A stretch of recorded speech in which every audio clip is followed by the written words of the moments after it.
Good morning, everyone. Welcome back. Mechanical એન્જિનિયરિંગની અંદર subject manufacturing engineering 1માં જે ચેપ્ટર નંબર 4 આપણે કન્ટિન્યુઅસ ચલાવી રહ્યા છે, જેમાં આપણે મેટલ જોઈનિંગ પ્રોસેસની અંદર લાસ્ટ લેક્ચરમાં આપણે જે વેલ્ડિંગના કોમ્પોનન્ટ હતા, ગેસ વેલ્ડિંગમાં જે સાધનો યુઝ થાય છે એના વિશે વાત કરી હતી. આજે આપણે જોવાનું છે કે જ્યારે આપણે ગેસ વેલ્ડિંગ કરીએ છીએ ત્યારે તો જે વર્કપીસ ઉપર અથવા જે કોમ્પોનન્ટ ઉપર આપણે ગેસ વેલ્ડિંગ કરવાનું હોય છે તો એના જે છેડા એટલે કે જે કોર્નર પર વેલ્ડિંગ કરવાનું છે, જે ધાર ઉપર આપણે વેલ્ડિંગ કરવાનું છે, એની તૈયારી કેવી રીતના કરવાની. દેટ મીન્સ કે એજ preparation of the gas welding. Clear છે? હવે આ જે એજ પ્રિપેરેશન છે ને એ ગેસ વેલ્ડિંગમાં કે પછી આર્ક વેલ્ડિંગમાં કે બીજી કોઈ પણ એ વેલ્ડિંગ પ્રોસેસ હોય, મોટા ભાગે એની અંદર આપણે આ જે 4 સ્ટેપ છે ને એ જ ફોલો કરીને વેલ્ડિંગ માટેની તૈયારી કરીશું. એટલે કે વેલ્ડિંગ કરતાં પહેલાં કરવામાં આવતી પ્રોસેસ, જેને આપણે પ્રી પ્રોસેસ પણ કહી શકીએ છીએ. પ્રી પ્રોસેસ એટલે પ્રિપેરેશન વેલ્ડિંગ કરતાં પહેલાંની. તો કઈ પ્રોસેસ કરવામાં આવે છે વેલ્ડિંગ કરતાં પહેલાં જોજો. પહેલું આવે સફાઈ એટલે કે ક્લિનિંગ. બીજું છે છેડાની તૈયારી એટલે કે પ્રિપેરેશન ઓફ ધી એજ. ત્યાર પછી છે છેડાની ગોઠવણી. એ ભાઈ બે જે કોમ્પોનન્ટ છે એને કેવી રીતના ગોઠવવાના. અને છેલ્લું છે ટ્રેક વેલ્ડિંગ. ઓકે, ઇંગ્લિશમાં શું બોલાય? Tech welding. ગુજરાતીમાં બી ટેક વેલ્ડિંગ કહેશો તો પણ ચાલશે. હવે 1 by 1 જોઈએ કે દરેક સ્ટેપની અંદર આપણે શું શું કરવાનું છે તે. તો જો આપણે પહેલાં વાત કરીએ ક્લિનિંગની અંદર કે ભાઈ સફાઈ કેવી રીતના કરવાની તે, તો આપણને ખબર છે કે વેલ્ડિંગ કરવા માટે કોઈ કોમ્પોનન્ટ આવે. ક્લિયર છે? તે કોઈક ને કોઈક જગ્યા પડેલો હશે, તેની ઉપર કાટ લાગેલો હશે, ધૂળ લાગેલી હશે. ઓકે, તમે રિપેરિંગ કરવા જાઓ તો કલર લાગેલો હોય છે, ઓઇલ અથવા ગ્રીસ અથવા તો બીજી બધી અશુદ્ધિઓ ચોંટેલી હોય છે. એને તમારે સૌથી પહેલાં શું કરવું પડે? સાફ કરવી પડે. તો એ અશુદ્ધિ એટલે કે એ જે સરફેસ ગંદી થઈ ગઈ છે એને ક્લીન કરવા માટે આપણે વાયર બ્રશ યુઝ કરીએ છીએ. ઓકે, વાયર બ્રશથી ઘસીશું એટલે વાયર બ્રશથી ઘસવાથી શું થાય? તો કે ધૂળ, કલર, ઓઇલ, ગ્રીસ અને જે કાટ જે કંઈ પણ લાગ્યું હશે એ નીકળી જશે. ઓકે, પછી એવું લાગે તો પાછું એક જે કોટન વેસ્ટ આવે એનાથી પાછો વર્કપીસને એકવાર સાફ કરી નાખવાનો. ક્લિયર છે? ત્યાર પછી આગળ આપણે જોવાનું છે છેડાની તૈયારી એટલે ઇંગ્લિશમાં બોલાય એજ પ્રિપેરેશન. હવે એજ પ્રિપેરેશન તમે કરો તેમાં એટલું ધ્યાન રાખવાનું કે આપણી જે વેલ્ડિંગની મેથડ છે ને એના આધારે આપણે એજ પ્રિપેરેશન કરતા હોઈએ છીએ. તેમાં સૌથી પહેલાં વેલ્ડિંગની મેથડમાં છે એમાં જે જોઈન્ટ છે એ જોઈન્ટને નામ અપાય છે બટ જોઈન્ટ. બટ જોઈન્ટમાં શું હોય છે? તો કે તમે જોઈ શકો છો બે વર્કપીસને સામસામે ગોઠવવામાં આવે છે અને એની જે ઊભી સપાટી છે ઓકે એની વચ્ચે વેલ્ડિંગ કરવામાં આવે છે. તમારે શું કરવાનું? બટ જોઈન્ટ કરવાનું હોય તો જે બે વર્કપીસને વેલ્ડિંગ કરવાના છે એને સામસામે ગોઠવી દેવાના. ક્લિયર? ડિસ્ટન્સ કેટલું રાખવાનું છે? જે ડિસ્ટન્સ છે ને એ લોકો કહે છે રૂટ ઓપનિંગ. રૂટ ઓપનિંગ કેટલું રાખવાનું છે? તો કે આપણી જે થિકનેસ છે ને એનાથી અડધી. જેમ કે 2 mm થિકનેસ હોય તો બે વર્કપીસ વચ્ચે જગ્યા કેટલી રાખવાની? 1 mm. 4 mmની થિકનેસ હોય તો બે વર્કપીસ વચ્ચે જગ્યા રાખવાની 2 mm. ક્લિયર છે? ત્યાર પછી સેકન્ડ છે શોર્ટ ફ્લેટ નેટ એજ બટ જોઈન્ટ. જોજો નામ સાંભળજો, થોડું લાંબુ છે. શોર્ટ ફ્લેન્જ્ડ એજ બટ જોઈન્ટ એટલે કે આવા જ આપણા જે શેપમાં અથવા થોડા બેન્ડ કરેલા કોમ્પોનન્ટ હોય એનું જો આપણે વેલ્ડિંગ કરવું હોય તો એને આપણે બેઝિકલી આ રીતના ગોઠવવા પડે. જો ક્લિયર છે? તો એને કહેવાય છે શોર્ટ ફ્લેન્જ એજ બટ જોઈન્ટ. ક્લિયર? અને છેલ્લે વેલ્ડિંગ. આજે તમને ગોળાકાર શેપ દેખાય છે ને, આપણને આજે ગોળાકાર શેપ દેખાય છે. ઓકે, ત્યાં આપણું બેઝિકલી વેલ્ડિંગ થશે એટલે તમને ત્યાં જોઈન્ટ તમે વેલ્ડિંગથી લગાવશો. અહીંયા પણ આપણને જે ગોળાકાર શેપ દેખાય છે એલિપ્ટિકલ શેપ, જે ઇલિપ્સ દેખાય છે એ ઇલિપ્સવાળો શેપ એ છે વેલ્ડિંગથી ભરાશે. ઓકે, ત્યાર પછી આપણે નેક્સ્ટ જોવાનું છે લેપ જોઈન્ટ. લેપ જોઈન્ટનો મતલબ શું થાય? તો કે ઓવરલેપ. લેપ જોઈન્ટનો મતલબ શું થાય? હા, તો લેપ જોઈન્ટનો મતલબ શું થાય? તો કે જે બે પ્લેટનું વેલ્ડિંગ કરવાનું છે એ બે પ્લેટને આપણે શું કરીશું? ઓવરલેપ કરીશું. ઓવરલેપ એટલે એક પ્લેટની ઉપર બીજી પ્લેટને ગોઠવી દેવાની. ક્લિયર? તો અહીંયા તમે ફિગરમાં જોઈ શકો છો, એક પ્લેટની ઉપર બીજી પ્લેટ ગોઠવી છે ને અહીંયા જે આપણને ગોળાકાર શેપ દેખાય છે ત્યાં બેઝિકલી આપણે વેલ્ડિંગ કરીશું. ક્લિયર છે? ત્યાર પછી નેક્સ્ટ છે આપણું ટી જોઈન્ટ. ટી જોઈન્ટમાં કેવું હોય? તો કે ભાઈ ટી શેપમાં પ્લેટ ગોઠવાય. એક વર્કપીસ અહીંયા છે અને એક વર્કપીસ આપણે આ રીતના ગોઠવીએ છીએ. એટલે ટી જોઈન્ટમાં એવું કહી શકાય કે બે વર્કપીસ વચ્ચે અથવા બે વર્કપીસ ગોઠવાય તો એની સપાટી વચ્ચે 90 ડિગ્રીનો ખૂણો બને છે. એટલે કે બે વર્કપીસ, બે પ્લેટ એકબીજાને કાટખૂણે પરપેન્ડિક્યુલર ગોઠવવામાં આવે છે. અને આ જે ગોળાકાર શેપ દેખાય છે એમાં શું થશે? તો કે ત્યાં આપણે વેલ્ડિંગ લગાવીશું, જોઈન્ટ લગાવીશું. ક્લિયર છે? ત્યાર પછી આગળ છે કોર્નર જોઈન્ટ. કોર્નર જોઈન્ટમાં કેવું હોય?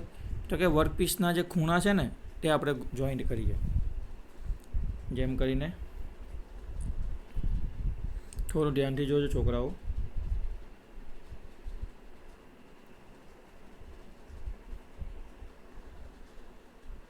એક જ સેકન્ડ. હા, જેમ કે મારે એક આ પ્લેટ અહીંયા છે અને એક પ્લેટ આ અહીંયા છે. તો આ રીતના બે પ્લેટને કોર્નર જોઈન્ટ કરવા છે. તો મને આ રીતના ગોઠવીશ અને આટલા આ ભાગમાં શું કરીશું? વેલ્ડિંગ કરીશ. ઓકે, તો એ જ રીતના તમે જોઈ શકો છો કોર્નર જોઈન્ટ. એને વી ગ્રુવ કેમ કહેવાય છે? કોર્નર જોઈન્ટને વી ગ્રુવ વેલ્ડ કેમ કહેવાય છે? તો કે અહીંયા જો વી શેપ બને છે, જો એટલા માટે એને વી ગ્રુવ વેલ્ડ કહેવાય છે. તો એ જ પ્રિપેરેશનમાં આપણે આટલી વસ્તુ ધ્યાન રાખવાની છે. સમજી ગયા તમે? એ જ પ્રિપેરેશન. ચાલો આગળ વધીએ. બરાબર, બાકીના જે ટૉપિક છે તમને એવું થતું હશે કે સરે આ જે બીજા વાત છે કઈ છેડાની ગોઠવણી, ટેક વેલ્ડિંગની વાત નહીં કરી. ટેક વેલ્ડિંગમાં કેવું હોય કે ફોર એક્ઝામ્પલ તમારે બહુ લંબાઈમાં વેલ્ડિંગ કરવાનું છે.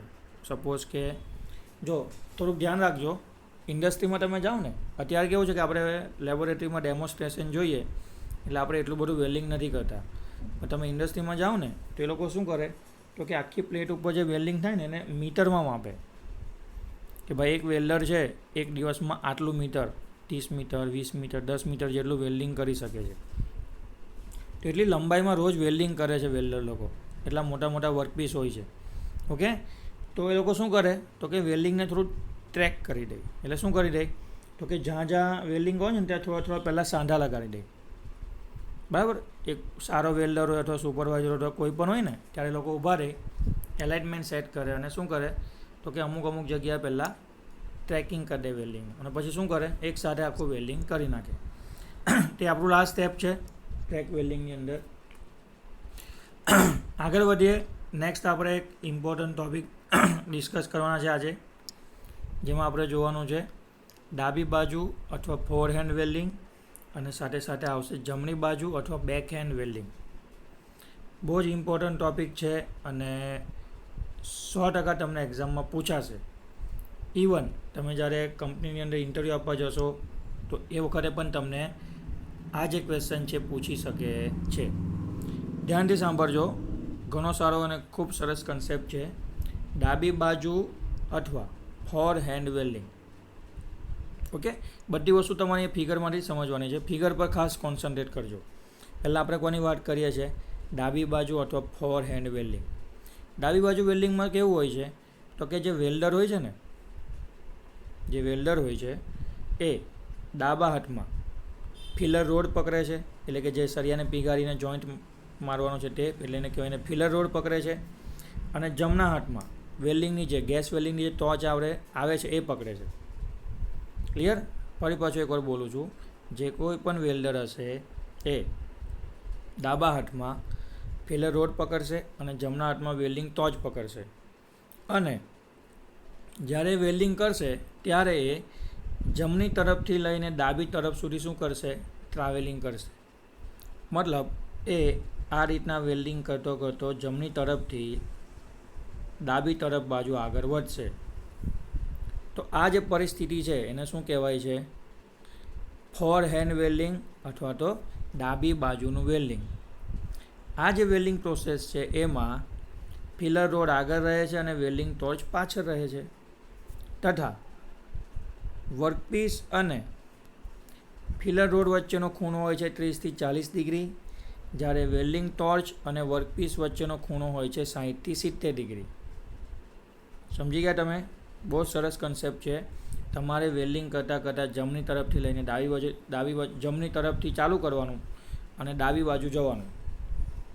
ઓકે, એમાં ડાબા હાથમાં ફિલર રોડ હશે, જમણા હાથમાં વેલ્ડિંગ ટોર્ચ હશે.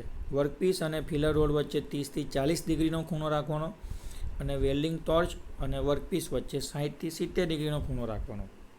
તો આને કહેવાય છે કયું વેલ્ડિંગ? ફોર હેન્ડ વેલ્ડિંગ, એટલે કે ડાબી બાજુનું વેલ્ડિંગ. ક્લિયર? ઇંગ્લિશમાં બોલાય લેફ્ટવર્ડ વેલ્ડિંગ. હવે આપણે જોવાનું છે જમણી બાજુનું, એટલે કે રાઇટવર્ડ વેલ્ડિંગ, અથવા એને કહેવાય રાઇટ હેન્ડ વેલ્ડિંગ. આ વેલ્ડિંગમાં શું હોય છે? તો કે સેમ પાછું ડાબા હાથમાં ફિલર રોડ હોય છે, જમણા હાથમાં વેલ્ડિંગ ટોર્ચ હોય છે. પણ આ વખતે આપણે વેલ્ડિંગ કરતી વખતે ડાબી બાજુથી વેલ્ડિંગ કરતાં આપણે કઈ તરફ જવાનું છે? જમણી તરફ. તો આ રીતના તમે ડાબી તરફથી વેલ્ડિંગ કરતાં જમણી તરફ જશો. ક્લિયર? આ વેલ્ડિંગ પ્રોસેસમાં જે વેલ્ડિંગ ટોર્ચ છે આગળ રહેશે અને ફિલર રોડ પાછળ રહેશે. ઓકે, અને જે ખૂણા બને છે જો થોડા ચેન્જ થઈ ગયા, સ્લાઇટલી ખૂણા ચેન્જ થઈ ગયા. ફિલર રોડ અને વર્કપીસ વચ્ચેનો ખૂણો થઈ ગયો 40 થી 50 ડિગ્રી, અને વેલ્ડિંગ ટોર્ચ અને વર્કપીસ વચ્ચેનો ખૂણો કેટલો થઈ ગયો? તો કે 40 થી 50 ડિગ્રી. બેવ સેમ થઈ ગયા મતલબ. એટલે એવું કહેવાય છે કે રાઇટવર્ડ વેલ્ડિંગ ટેકનિકમાં ફિલર રોડ અને વર્કપીસ વચ્ચેનો ખૂણો સેમ હોય છે 40 ડિગ્રીથી લઈને 50 ડિગ્રી, જ્યારે લેફ્ટવર્ડ વેલ્ડિંગમાં બેવ ખૂણા કેવા હોય છે? અલગ અલગ. હવે તમે વિચારતા હશો કે સર મોટા ભાગે આ એમાંથી કઈ વેલ્ડિંગ ટેકનિક વધારે યુઝ થાય છે? તો મોટા ભાગે જે રાઇટવર્ડ વેલ્ડિંગ ટેકનિક છે એ સૌથી વધારે યુઝ થાય છે. હા, પછી કોઈકને નહીં ફાવે, હે ને, કોઈ લેફ્ટ હેન્ડેડ હોય, કોઈને ડાબા હાથે કામ કરવાનું ફાવતું હોય, કોઈ ડાબા હાથથી વર્ક કરતું હોય, તો એ લેફ્ટવર્ડ વેલ્ડિંગ ટેકનિક પણ વાપરી શકે છે. તો બે વેલ્ડિંગ ટેકનિક આપણા માટે ઉપયોગી છે, બરાબર ને? બેવ તમે યુઝ કરી શકો છો. કોઈ મતલબ નથી કે કોઈ રિસ્ટ્રિક્શન નથી કે ભાઈ તમે લેફ્ટ વર્ક કરો છો કે રાઇટ વર્ક કરો છો. હા, પણ સૌથી વધારે બધા જમણા હાથવાળા હોય છે, રાઇટ હેન્ડેડ હોય છે, રાઇટી હોય છે, એટલે લોકો રાઇટવર્ડ વેલ્ડિંગ ટેકનિક યુઝ કરે છે. આગળ વધીએ આપણે. અલગ અલગ આપણને વેલ્ડિંગની પોઝિશન એટલે કે વેલ્ડિંગની સ્થિતિ આપી છે. ક્લિયર છે? બહુ સિમ્પલ કન્સેપ્ટ છે, ફટાફટ તમને ખ્યાલ આવી જશે. તમે જો વેલ્ડિંગ પ્લેટને જમીન પર મૂકી રાખો, મતલબ ફ્લેટ પોઝિશનમાં હોરિઝોન્ટલ સપાટી પર રાખો, ઓકે, અને પછી તમે વેલ્ડિંગ કરો તો એને કહેવાય હોરિઝોન્ટલ વેલ્ડિંગ, અથવા તમે એને ફ્લેટ પોઝિશન પણ કહી શકો છો વેલ્ડિંગની. ઓકે, તમે જો એને વર્ટિકલ પોઝિશનમાં રાખો છો, એટલે ને vertical position Y axis vertical પ્લેનમાં, અને આ રીતના સામે વેલ્ડિંગ કરો છો તો એને હોરિઝોન્ટલ પોઝિશન પણ કહેવાય છે. એ જ રીતના તમે વર્ટિકલ પ્લેન અને હોરિઝોન્ટલ પ્લેનના કોર્નર પર વેલ્ડિંગ કરો તો એને પણ હોરિઝોન્ટલ વેલ્ડિંગ કહેવાય છે. ક્લિયર?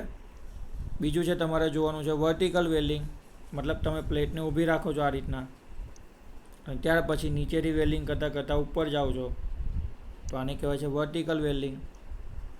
ક્લિયર? બીજું છે ઓવરહેડ વેલ્ડિંગ, મતલબ જે વેલ્ડર છે એ નીચે ઊભો છે, ઓકે, અને વેલ્ડિંગનો ઓબ્જેક્ટ એના માથાની ઉપર છે. મતલબ તમે અત્યારે એક જગ્યાએ ઊભા છો, તમારા માથાની ઉપર છત ઉપર પંખો લટકેલો છે, તો પંખો ઓવરહેડ પોઝિશનમાં છે એવું કહેવાય. મતલબ જેટલા પણ ઓબ્જેક્ટ તમારા માથાની ઉપર હોય એને આપણે ઓવરહેડ કહીએ. હવે જો તમે કોઈ વસ્તુનું વેલ્ડિંગ કરવાનું છે અથવા કોઈકનું રિપેરિંગ કરવાનું છે અને તમે ઓબ્જેક્ટની નીચે ઊભા રહીને માથું ઊંચું કરીને અને ઊંચા હાથ કરીને વેલ્ડિંગ કરો છો, આ રીતના જે ભાઈ ઊભો છે એ રીતના, તો એને ઓવરહેડ વેલ્ડિંગ કહેવાય છે. સૌથી ભયંકર વસ્તુ આ છે કે ઓબ્જેક્ટ ઉપર લટકેલો છે ને તમે ઓબ્જેક્ટની નીચે છો અને પછી તમે વેલ્ડિંગ કરો છો. બરાબર. ઘણું બધું ધ્યાન રાખવું પડે છે આ પ્રકારના વેલ્ડિંગની અંદર. તો આ વેલ્ડિંગની પોઝિશન છે, ખાસ ધ્યાન રાખજો. બીજા આપણને અહીંયા થોડા ગ્રુવ આપ્યા છે, બધી વસ્તુ કમ્બાઈન કરીને આપી છે ફિગરમાં. જોજો શું કહેવાય છે. બરાબર છે. તો જો આ કયું છે ફ્લેટ વેલ્ડિંગ, એટલે તમે હોરિઝોન્ટલ પણ કહી શકો. આ પણ ફ્લેટ હોરિઝોન્ટલ છે, આ પણ ફ્લેટ હોરિઝોન્ટલ છે. ક્લિયર. પછી આ બી હોરિઝોન્ટલ છે, આ પણ હોરિઝોન્ટલ છે, પણ આ જે છે ને એ વર્ટિકલ વેલ્ડિંગ છે. બરાબર. આ બી કેવું છે ફ્લેટ હોરિઝોન્ટલ વેલ્ડિંગ છે. હવે જ્યારે તમે વેલ્ડિંગ કરો ત્યારે તમારે ગ્રુવ પાડવા પડે એજ પ્રિપેરેશનની અંદર. બરાબર. તો આ સ્ક્વેર છે, અહીંયા તમે જોઈ શકો છો. આ વી છે, આ સિંગલ વી છે, આ યુ જોઈન્ટ છે, આ જે જોઈન્ટ છે, આ ડબલ વી જોઈન્ટ છે, આ ડબલ બીવેલ જોઈન્ટ છે, આ ડબલ યુ જોઈન્ટ છે અને ડબલ જે જોઈન્ટ છે. ઓકે. એટલે એકવાર ખાલી શાંતિથી જોઈ લેજો, બહુ ઇમ્પોર્ટન્ટ નથી એક્ઝામ પોઈન્ટ ઓફ વ્યૂ. ખાલી તમે વેલ્ડિંગ કરતી વખતે જે એજ પ્રિપેરેશન કરો ને એના શેપ આપ્યા છે કે ભાઈ આ રીતના તમે ખાંચા પાડીને વર્કપીસને ગ્રાઇન્ડિંગ કરીને આ રીતના એના એંગલ પાડીને વેલ્ડિંગ માટે પ્રિપેરેશન કરી શકો છો. ક્લિયર છે. તો અહીંયા સુધી રાખીએ છીએ આજના લેક્ચરમાં. ઘણી બધી નાની નાની ઇમ્પોર્ટન્ટ વસ્તુ આપણે એક સાથે આજના લેક્ચરમાં જોઈ છે. તો ખાસ વસ્તુ તમારે નોટ ડાઉન કરવાની છે અને જ્યાં જ્યાં ફિગરની જરૂર પડે ત્યાં ફિગર બનાવીને ડિસ્ક્રિપ્શન આપવાની જરૂર હોય તો એ પણ તમારે લખવાનું છે ક્લાસ નોટની અંદર. ક્લિયર. અહીંયા સુધી રાખીએ છીએ આજના લેક્ચરમાં. નેક્સ્ટ લેક્ચરમાં ચેપ્ટર નંબર 4 ને કન્ટિન્યુઅસ કરીશું. Thank you.